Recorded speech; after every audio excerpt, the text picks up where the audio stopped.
ఆ municipal office అవినీతికి అడ్డాగా మారింది. ఖాళీ స్థలాలకు ఇంటి నెంబర్లు ఇచ్చేశారు అధికారులు. ఒకటి కాదు రెండు కాదు, ఏకంగా 700 ఫేక్ హౌస్ నంబర్స్ ని సృష్టించి భారీ స్కామ్ కి పాల్పడ్డారు. నిజామాబాద్ జిల్లా ఆర్మూర్ మున్సిపల్ కార్యాలయం వేదికగా సాగిన అవినీతిపై స్పెషల్ ఫోకస్. ఆర్మూర్ మున్సిపాలిటీ పరిధిలో ఖాళీ స్థలాలకు ఇంటి నెంబర్లు ఇచ్చారు. ఈ విషయంలో భారీ ఎత్తున డబ్బులు చేతులు మారాయని ఆరోపణలు వెల్లువెత్తాయి. రంగంలోకి దిగిన ఏసీబీ అవినీతి అధికారుల్ని బలపన్ని పట్టుకుంది. ఆర్మూర్ పట్టణంలో కొత్తగా ఏర్పాటు చేసిన వెంచర్లలో అభివృద్ధి కోసం వదిలిపెట్టిన 10% భూముల్ని వదలకుండా అక్రమ నిర్మాణాలు చేపట్టారు. అంతేనా, వారికి ఏకంగా ఇంటి నెంబర్లు కేటాయించారు. ఇదంతా ఒక ఎత్తు అయితే అసైన్డ్ భూముల్లో సైతం వెంచర్లు వెలిచాయి. జిరాయత్ నగర్, మామిడిపల్లి, పెర్కేట్, కొటార్మూర్ ప్రాంతాల్లోని అసైన్డ్ భూముల్లో వెంచర్లు వెలిచాయి. పట్టణ పరిధిలో ఏకంగా 700కు పైగా ఫేక్ ఇంటి నెంబర్లు కేటాయించడంతో అవకతవకలు జరిగాయని బహిర్గతమైంది. తతంగంలో మున్సిపల్ ఉన్నతాధికారులతో పాటు స్థానిక నేతల హస్తముందన్న ఆరోపణలు వచ్చాయి. ఏదైతే అసైన్మెంట్ ల్యాండ్లలో లేఅవుట్లు చేసి ప్లాట్లు చేసిండ్రో వాటికి కూడా ఇంటి నంబర్లు ఇస్తామని చెప్పి మొన్నటి వరకు డబ్బులు తీసుకొని ఇంటి నంబర్లు ఇచ్చారు.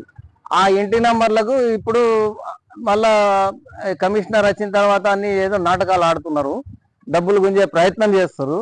దాని మీద ఒక మెయిన్ కమిటీ అనేది ఏర్పాటు చేసి, గవర్నమెంట్ తరఫున కమిటీ ఏర్పాటు చేసి దాని మీద ఎంక్వైరీ చేసి తక్షణ చర్యలు తీసుకొని ఈ బాధితులకు న్యాయం చేయాలని కోరుతున్నాను.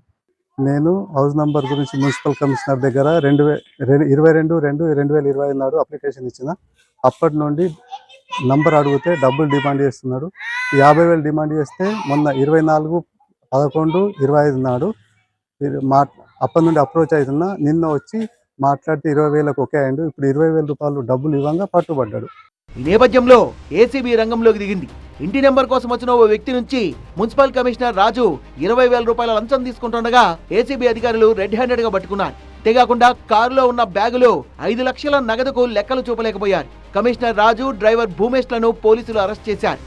ఈ కంప్లైంట్ కోఆపరేషన్ తోని ఈరోజు ఏదైతే డిమాండ్ చేసిండో 20,000 కావాలని ఇంటి నెంబర్కి, ఆ డిమాండ్ చేసిన అమౌంట్ ఈరోజు ఇవ్వడం జరిగింది. అతను ఇస్తున్నప్పుడు అతని డ్రైవర్కు అప్పచెప్పమని చెప్పగానే అతను డ్రైవర్ తీసుకొని తర్వాత అతను మనం పార్టీని చూసి ఆ బ్యాగ్ ఇక్కడ వెనక త్రో చేశారు. ఆ బ్యాగ్ కూడా అతన్ని సీజ్ చేయడం జరిగింది. తర్వాత ఈ కారు, ఇల్లు కూడా సెర్చ్ చేయడం జరిగింది.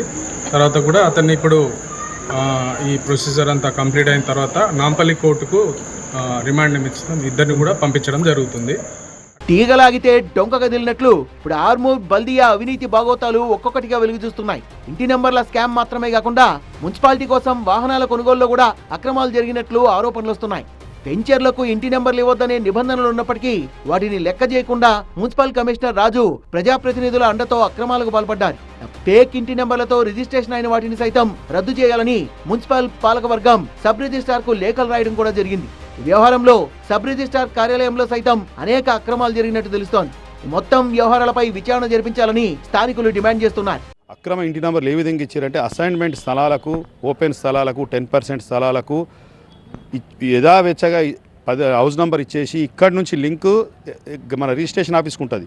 ఆ రిజిస్ట్రేషన్ ఆఫీస్లో ఏదైతే ఖాళీ స్థలం, ప్రభుత్వ స్థలం కనబడుతుందో దానికి హౌస్ నెంబర్ ఇవ్వగానే ఏమవుతుందంటే అక్కడ రిజిస్ట్రేషన్ అవుతుంది అక్రమార్కుడి పేరు మీద. కాగానే ఇక్కడ మున్సిపాలిటీలో అది డిలీట్ చేస్తారు. అట్లా ఫిర్యాదు చేసినా ఎక్కడ స్పందించకపోగా చివరగా కలెక్టర్ గారికి, సీఎం గారికి ఫిర్యాదు చేస్తే ఏం చేసారంటే 144 నంబర్లను క్యాన్సిల్ చేసినామని చెప్పేసి ఒక లిస్ట్ ఇచ్చారు. తర్వాత ఇప్పటిదాకా క్యాన్సిల్ చేసిన దాంట్లో ఎవ్వరికి కూడా స్థలాలు స్వాధీనపరచుకోలేదు. ఆర్మూర్ మున్సిపాలిటీ వేదికగా జరిగిన అవినీతి బాగోతాలపై లోతైన విచారణ జరిపి ప్రక్షాళన చేయాల్సిన అవసరం ఉంది. సాధారణ పౌరులకు భరోసా కల్పించాల్సిన అవసరం ఉంది.